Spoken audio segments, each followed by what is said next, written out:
من عند غير الله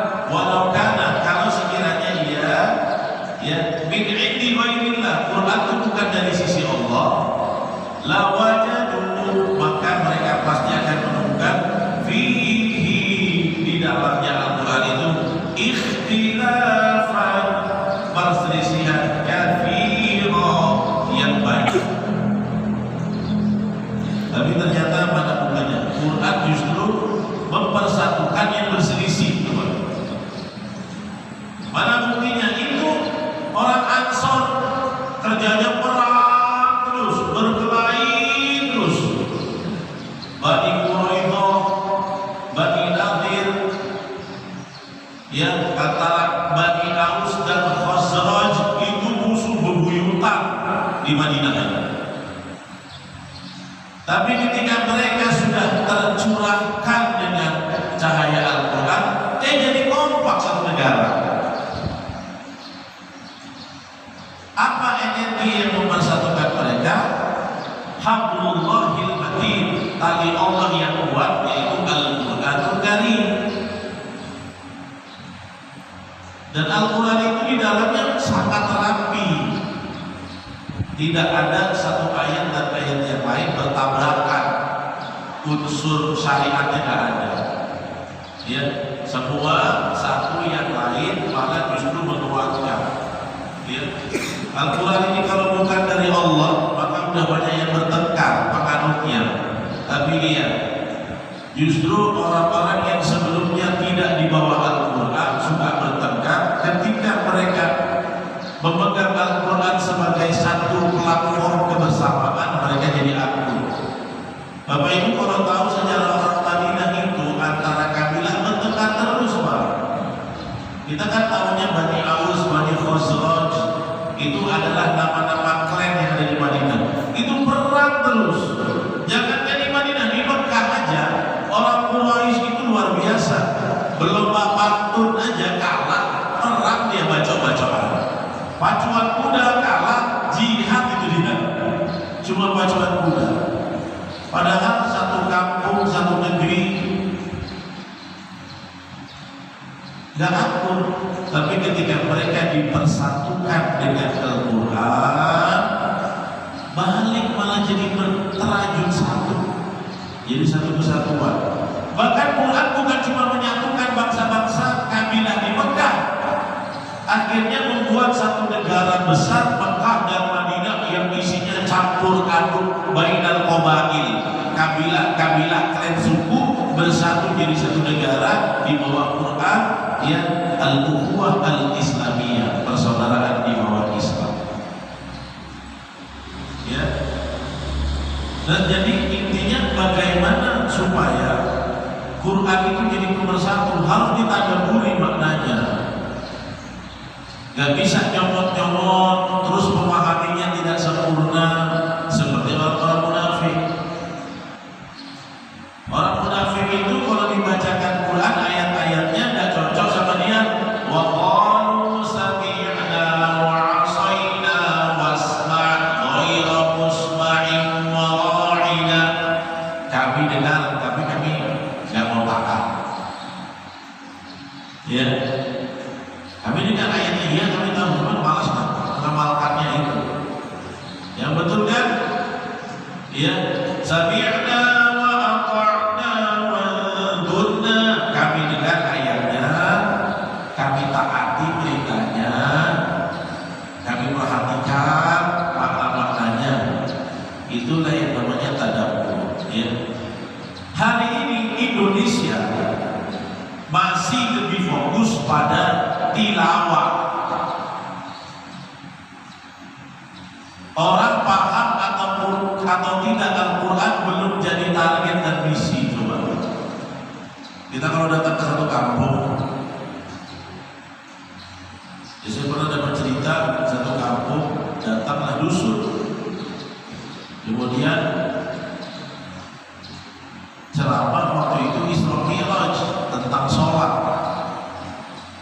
Tapi di dusun itu, di kampung itu, yang dengar ceramah di lapangan dengan yang sholat di masjid itu 70 di luar, 30 yang sholat. Padahal dengan ceramah tentang sholat.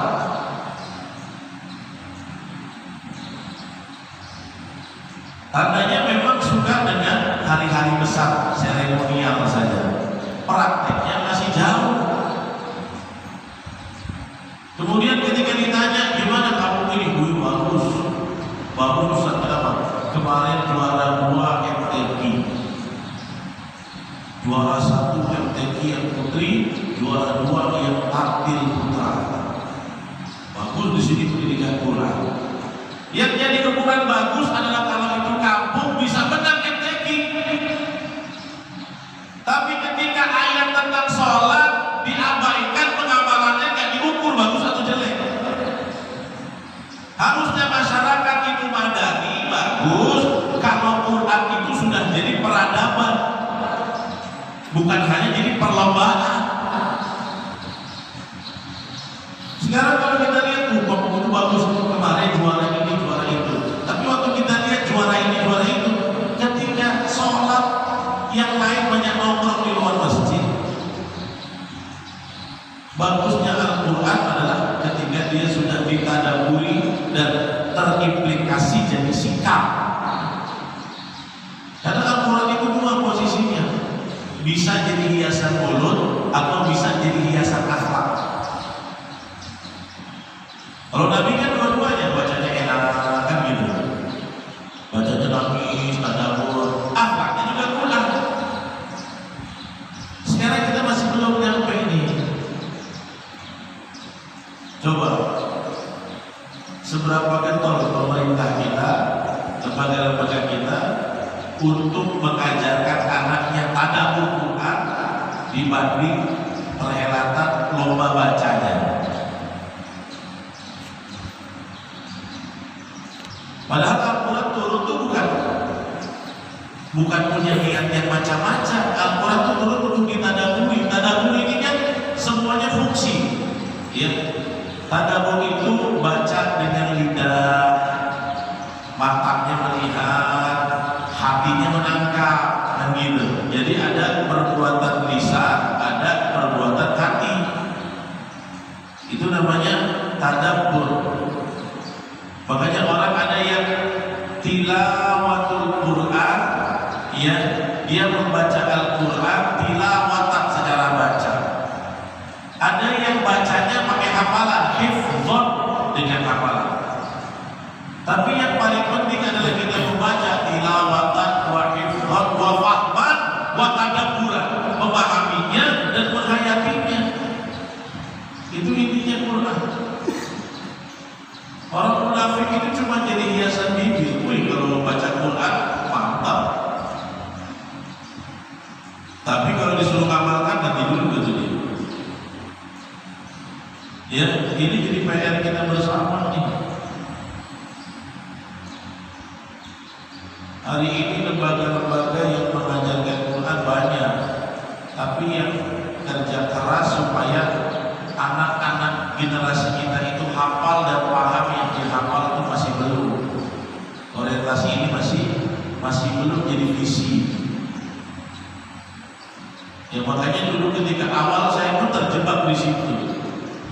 Ya, ketika saya pertama kali bikin program-program Quran hanya terjebak dalam baca, tilawah, hafal kan. Ternyata habis menghafal akhlaknya kurang berefek. Akhirnya kita rubah. Dulu di RTG itu kalau tidak diuji di majus nggak boleh dia masuk juz ke-6. Kalau sudah 6 juz tidak boleh lanjut sebelum diuji semuanya bisa dibaca sampai juz ke-7. Gitu dia. Akhirnya kita fokus pada itu. Ya. Tapi ternyata capaiannya masih kurang. Banyak yang ayat dia baca tapi nggak hafal. Akhirnya dirubah. Sekarang ya mereka dilatih mandiri untuk memelihara hafalannya, tidak ditekan-tekan di pesantren, tapi diberikan muatan bahasa Arab. Supaya apa? Supaya ayat yang dibaca dihafalkan nanti jadi perilaku. Kan intinya itu. Quran itu intinya menjadi akhlak. Menjadi akhlak. Dan bagaimana jadi akhlak? Harus ditadaburi, diresapi maknanya, bukan cuma dihias-hias di bibirnya. Makanya Nabi bilang di dalam hadisnya, di akhir zaman ada orang yang baca Quran sampai kerongkongan saja dia, nggak ke hati kerongkongan. Kalau mengumandangkan bacaan Al-Quran, kalau mengumandangkan sholawat Nabi, wih nadanya hebat, tapi akhlaknya, syariatnya ketinggalan.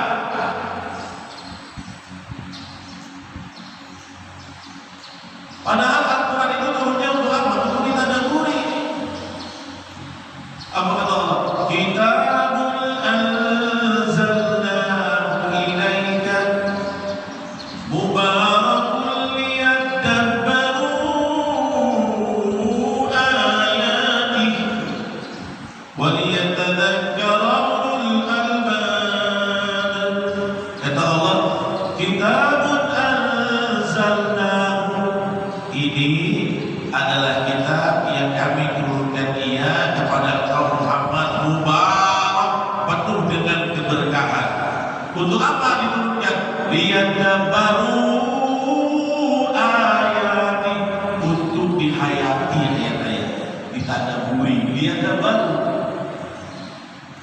cuma pakai mulut masih belum tadabbur. Tadabbur itu harus masuk ke hati.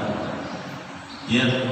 Nanti Bapak Ibu di sini yang sudah rutin dengan as-sajadah ditingkatkan, jadi bukan cuma dengar. Ya. Tapi dipahami betul ketika Ustaz Abdul Rahman baca afama kana mu'minan kama kana fasiqa, apakah sama orang beriman dengan orang fasik? Oh ternyata tidak sama. Ya, diresapi kan enak itu. Ammal ladzina amanu wa 'amilus shalihati falahum jannatul ma'wa. Kalau orang beriman, dia beramal soleh, maka buat mereka rumahnya di surga. Kenapa bisa masuk surga? Nuzulan bima kanu ya'malun. Balasan dari perbuatan amalan yang mereka lakukan di dunia. Enak kalau dengan sejadah begitu. Tapi kalau kita tidak pakai tadabbur, apa kata Java ini? Belum juga kata Java di buku ini. Lama betul. Tiga kan? Sekarang ini krisis pemahaman Quran.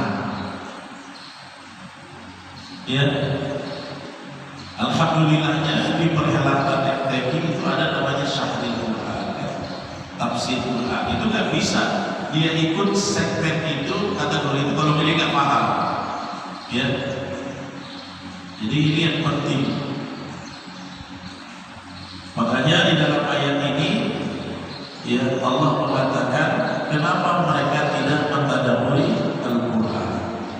Ya, karena Al-Quran itu dari sisi Allah. Kalau bukan dari sisi Allah, pasti kamu akan mendapati pertentangan yang sangat banyak yang kamu jumpai di dalam Al-Quran.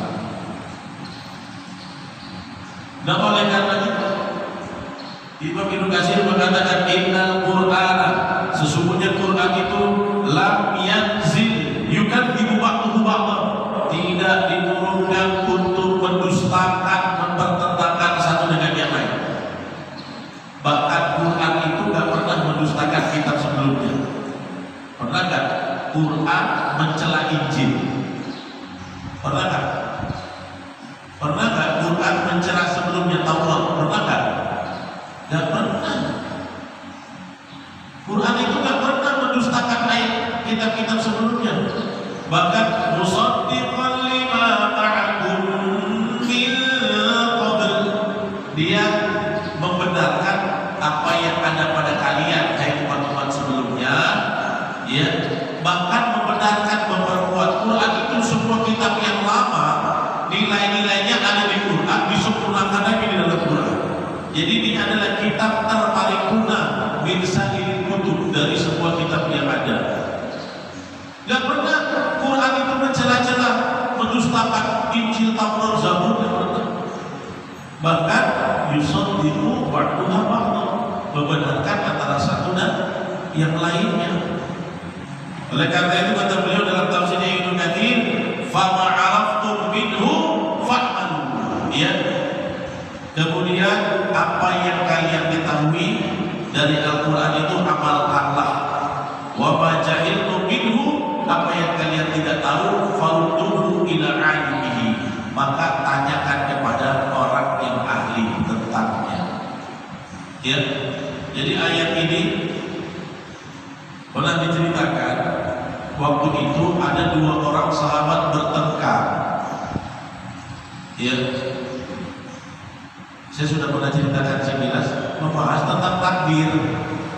Ya, takdir ini sudah ditentukan Allah, tapi katanya takdir bisa dirubah. Jadi sebenarnya di Quran gimana takdir itu bisa dirubah atau tidak? Gitu. Jadi mereka itu mentafsirkan ayat sesuka dengan nafsunya. Enggak, kalau saya bilang takdir itu nggak bisa dirubah, yang satu bilang bisa dirubah, hampir mau pukul-pukulan di masjid. Sampai datang Nabi. Datang Nabi bilang apa? Hakadha uhlikat umamun qablakum. Ya, inilah yang menyebabkan umat-umat terdahulu diazab oleh Allah. Kenapa?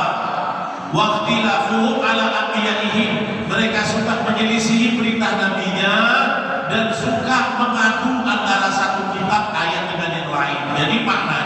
yang seharusnya klop dibuat bertentangan supaya berdebat untuk memuaskan egonya sendiri. Nabi bilang, kalau kalian suka berdebat-debat begini, ya, nanti kalian akan dimusnahkan seperti umat sebelum kalian yang dianggap Allah. Kenapa? Tidak mengikuti nabinya dan berselisih tentang kitab sucinya. Kalau kalian nggak tahu ayat maknanya apa, jangan bertengkar. Ya, faruddu ila alimihi, tanya, rujukan kepada yang alimnya. Makanya para sahabat itu punya rujukan, Bapak Ibu. Siapa? Abdullah bin Mas'ud. Kalau ada mereka bingung tentang makna ayat, takut salah interpretasi, tanya kepada ahli tafsirnya. Ada Ibnu Abbas, Abdullah bin Mas'ud, ada Zaid bin Thabit, ada Abu Bakar, ada Ali bin Abi Thalib. Karena nggak semua sahabat pakar semua, enggak. Mereka paham, tapi yang paling pakar itu nama-nama tadi. Jadi kalau kita lihat di Quran itu berkesan bertentangan, bukan Quran yang bertentangan, tapi otak kita yang belum benar memahaminya. Ya, itu dia masalahnya. Lanjut ayat berikutnya. Wa idza ja'ahum, dan kalau sekiranya ja'ahum datang kepada mereka amrun, perkara minal amri, dari keamanan, awil khawfi, atau ketakutan. Jadi orang-orang ini munafik yang dia tidak sepenuhnya menghayati Quran, kalau ditimpa ya satu perkara ya yang membuat mereka takut atau membuat mereka nyaman, ada kubi, mereka akan umumkan. Ya, mereka akan umumkan. Kami tadi ada peristiwa ini, mereka heboh mengumumkannya, ya. Nah, tetapi Bapak Ibu jemaah sekalian, ya, harusnya, ya, orang-orang ini jangan menyimpulkan setiap perkara dengan hawa nafsunya dan pemahaman mereka yang sempit itu, ya. Jadi kalau sampai berita tentang apa isu langsung disebarkan, nah, ini orang munafik, dapat apa langsung disebarkan. Padahal tidak boleh di dalam Islam. Ya. Pokoknya kalau orang munafik ini ada isu sedikit digoreng-goreng tanpa melakukan verifikasi data, validasi data. Kebiasaan. Makanya di sini disebut, ya, kalau datang kepada mereka minal amni awil khawfi, pokoknya berita yang menakutkan atau yang menenteramkan atau langsung aja disebarluaskan. Padahal maksudnya kata Allah, harusnya kalau kalian umat yang memahami Al-Quran, kalau ada permasalahan harusnya kembalikan kepada Allah dan Rasulnya dan pemimpin mereka. Makanya di sini disebut walau raddu ila Rasul, kalau sekiranya mereka mengembalikan perkara itu kepada Rasul, wa ila ulil amri minhum, dan kepada pemimpin-pemimpin mereka, ya, la'alimahu alladhina yastanbitunahu minhum, maka mereka di antara mereka akan tahu setelah mereka menggali berita yang sebenarnya. Jadi di ayat ke-83 ini kebiasaan kaum-kaum yang suka nyebar-nyebar berita tidak jelas, yang menyebarkan berita tidak jelas tanpa melakukan cek and recheck, yang membuat satu kampung, satu negara jadi nggak aman, nggak nyaman, ya. Dan ini kebiasaan orang-orang munafik. Padahal seharusnya kita itu tidak boleh cepat mengatakan apa yang baru saja kita dengarkan. Ya, hati-hati ya. Kata Nabi apa? Kafa bil mar'i kadziban. Cukuplah seseorang disebut berdusta an yuhaddits bi kulli ma sami'a, ketika dia mengatakan semua yang dia dengar. Pokoknya dia dengar A langsung diucapkan, dia dengar kabar B diucapkan. Ini pendusta ini. Karena apa? Karena berita yang kau tangkap belum tentu validitasnya jelas. Orang Islam tuh nggak boleh dengar apa. Orang Islam tuh kalau dengar berita dia cerna dulu di otak.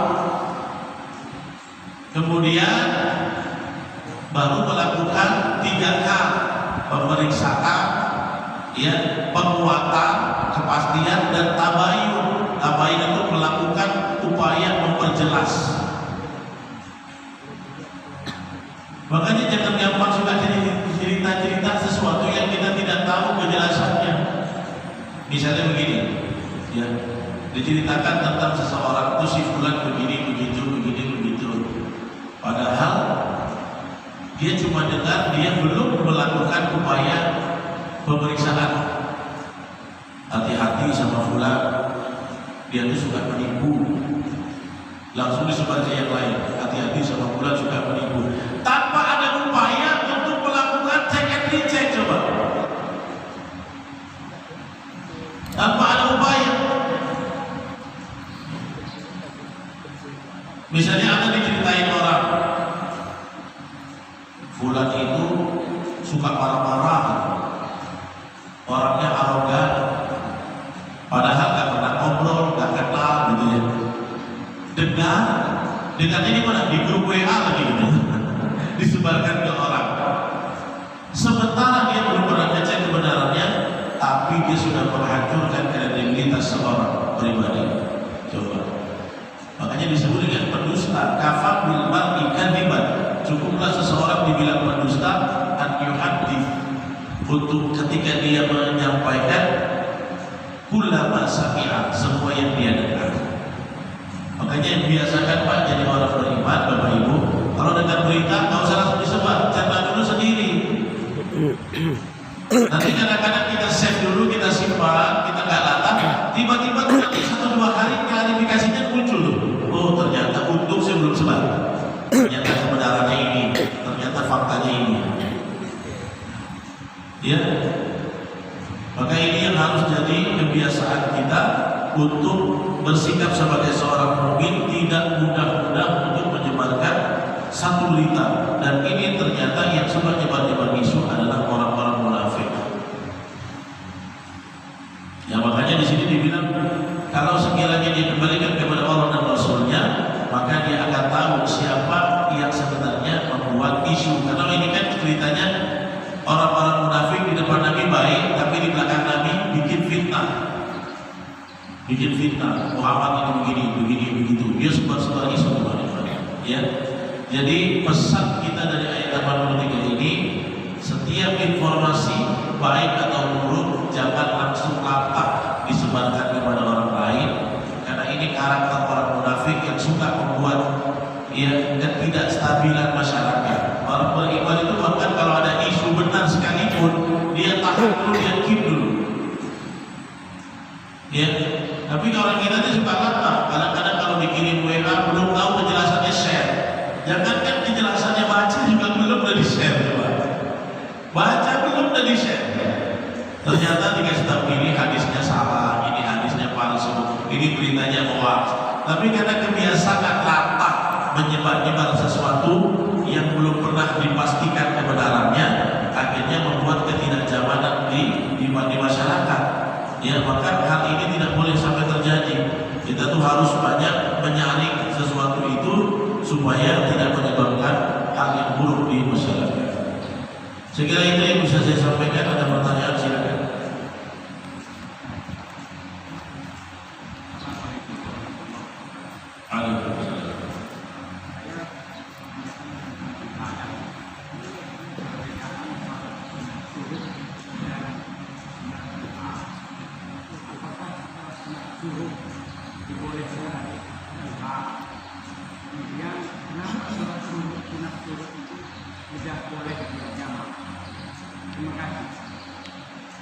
Perbedaan sholat sunnah syuruk dan sholat duha.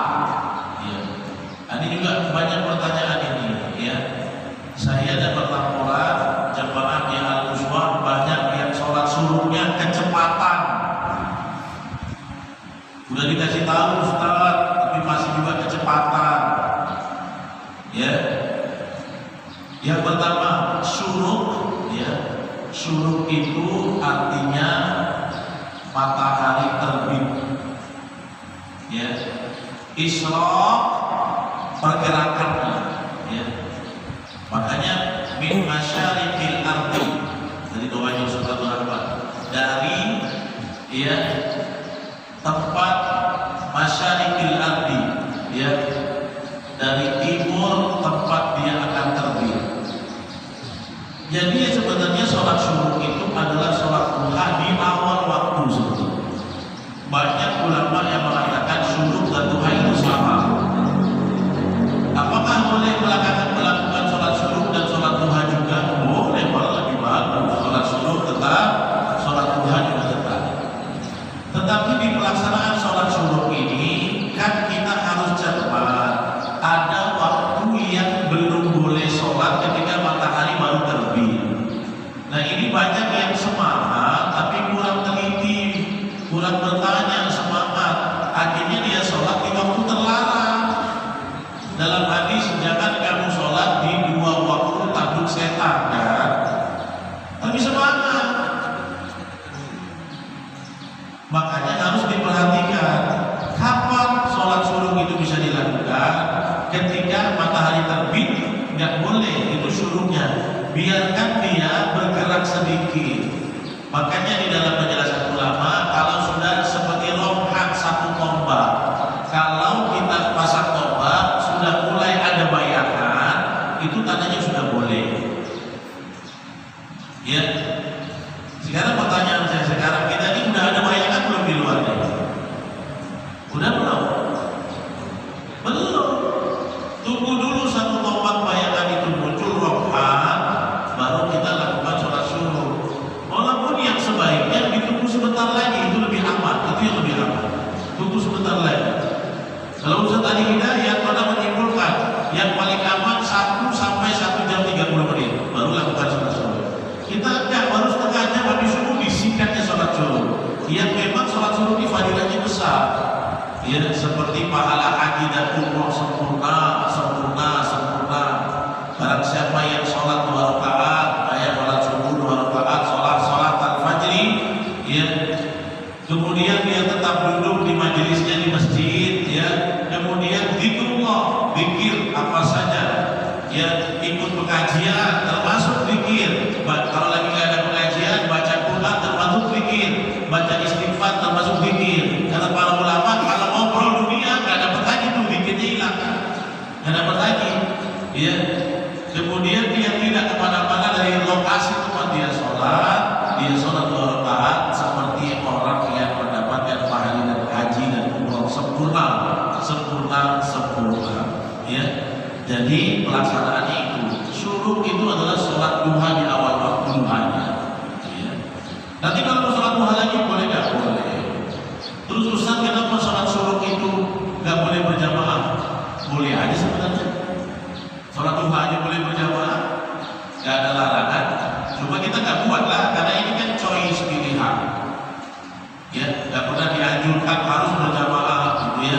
Karena ada orang yang mau, ada orang yang tidak. Ini kan fadilah yang diburu, bukan kau jangan nggak sholat syuruk rugi kau, dosa, nggak begitu kan. Yang mau silakan dia ambil fadilah. Saya pernah di satu masjid, ada ibu-ibu, bapak-bapak semangat sholat syuruk masih begini, belum bayangannya nampak. Langsung ustadznya itu imamnya marah.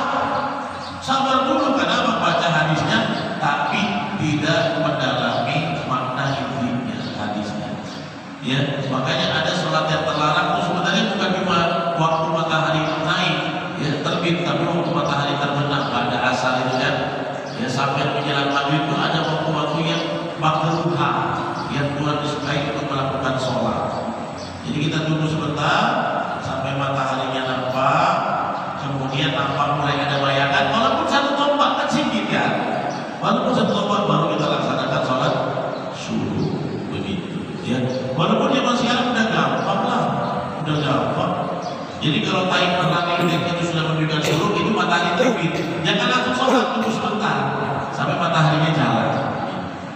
Saya dapat laporan WA ke saya, Ustaz, di Al-Uswa ada yang semangat tapi dia sholat di waktu terlarang, lalu disampaikan di kajian. Ini ada WA ke saya banyak berkali-kali, ya, dia minta saya titip pesan sampaikan ini.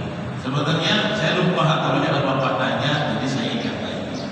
Jadi begitu ya, kalau bisa seminggu beberapa kali, kalau tidak bisa sekali pun jadilah ngambil pahala haji dan umroh, ya, sholat syuruk. Ada lagi? juga. Ya Pak Jus.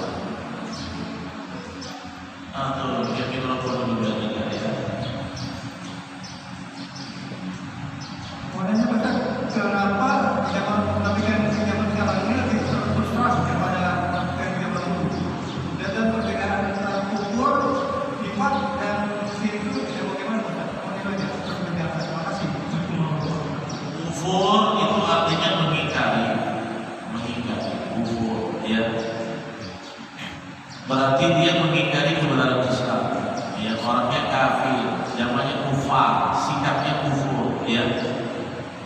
Kemudian nifak itu berpura-pura. Ya, nifak itu kan artinya menutupi fakta. Dia bersyahadat tapi bukan dari hati, pencitraan, cari keamanan diri. Makanya orang munafik itu pura-pura dia, tapi casingnya Islam, dalamnya mesinnya itu kafir. Tujuannya apa dia bersyahadat? Mau merusak-rusak dari dalam. Yang melakukan kerusakan dari dalam. Syirik itu mempersekutukan Allah.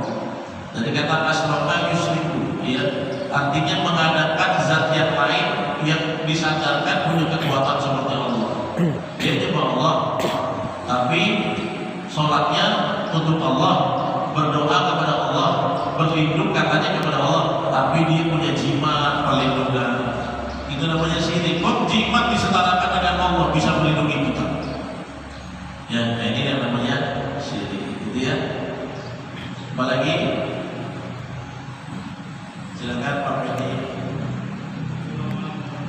Waalaikumsalam.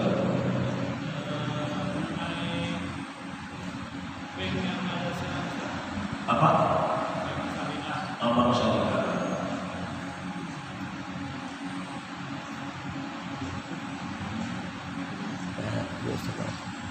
Bismillah. Masalah dengan bank syariah, Ustaz. Sekarang di negara kita ini kan sudah banyak bank syariah. Itu Ustaz ada denda ataupun sejenisnya. Apakah itu termasuk dalam syariah dengan agama kita? Sementara itu ya Ustaz. Iya, denda itu tak boleh. Denda itu haram dalam Islam. Denda itu tak ada. Ya. Makanya bank syariah yang mana yang ada denda? Saya pernah ngobrol dengan beberapa pimpinan bank syariah. Saya bilang, sistem denda itu dari BI itu bukan? Enggak, makanya bahkan mereka pernah menawarkan saya kerjasama. Ustaz, ini ada kerjasama, tapi saya bilang saya nggak mau lah. Nanti ada dendanya, denda bisa kita bicarakan Ustaz. Ternyata tuntutan mengadakan sistem denda itu bukan dari BNI. Jadi bank syariah itu bisa melakukan satu akad tanpa ada denda. Jadi kata pimpinannya langsung, ya. Waktu itu dia datang prospek saya untuk beli rumah. Tapi saya nggak mau, lebih bagus aku jadi kontraktor aja lah, kontrak daripada harus terjebak dalam riba. Saya bilang gitu.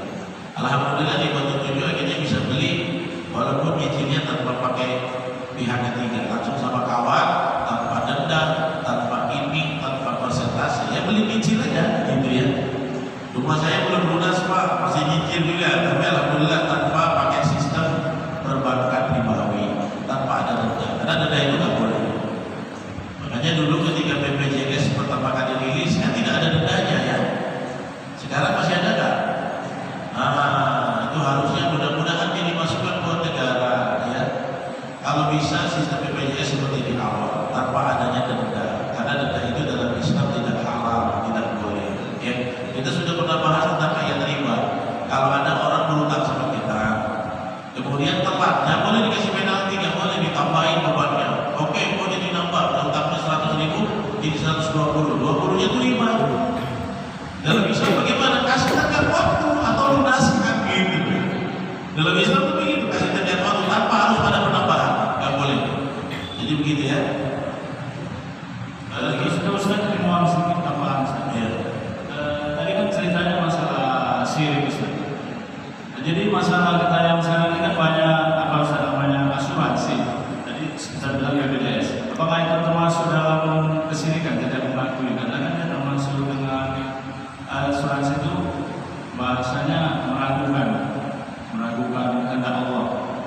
nggak diasuransikan bisa. belum tentu gitu juga. Ya. Asuransi ini kan namanya al-wiqayah, ya misalnya. Kalau dalam Islam ada takaful, ya takaful. Zaman dulu jadi ada kas yang untuk membantu di saat-saat yang tidak terduga, ya dana taktis seperti tidak terduga. Yang penting sistemnya itu tidak boleh ada ribawi, tidak boleh ada denda dan sistemnya yang lain-lain. Niatnya membantu bukan jadi untung. Takaful itu ya niatnya untuk membantu orang bukan mencari untung. Ya. Jadi seperti itu. Bukan berarti orang yang prepare untuk sesuatu yang tidak diduga itu tidak tawakal kepada Allah, tidak. Ya. Bahkan Nabi mengatakan kamu tinggalkan anak-anak kamu berkecukupan itu lebih baik daripada meninggalkan mereka miskin tentang memberikan warisan kepada anak. Dan berarti tidak yakin. Pak yakin kamu tapi kasih warisan ke anak yang banyak, gak yakin dia nggak dikasih makan Allah bukan. Ya. Jadi belum tentu seperti itu. Ini sudah mulai nampak matahari, sudah mulai ada bayangan, ini sudah mulai kelihatan sebentar lagi ya. Jadi kalau habis pengajian belum Bapak Ibu bisa zikir dulu sebentar, tapi kalau sudah silakan langsung. Ini kan sudah mulai dulu. Nah, sudah mulai ada cahaya, sebentar lagi bayangannya nampak, sudah bisa sholat. Ya, cukup ya. Baik kita tutup. Tadi ayat itu ada yang belum tertutup betul. Ya. Terakhir saja. Oh sudah ya, walau la fadlullahi alaikum, kalau ini bukan karunia Allah sama kepada kalian dan rahmatnya, lan tabakum syaitana illa qalila. Kalian akan banyak mengikuti syaitan kecuali sedikit yang selamat. Siapa beriman? Siapa yang tidak selamat ikut setan? Yang suka mendengar berita dan menyebarkannya tanpa menyaringnya terlebih dahulu. Jadi demikian yang bisa kami sampaikan.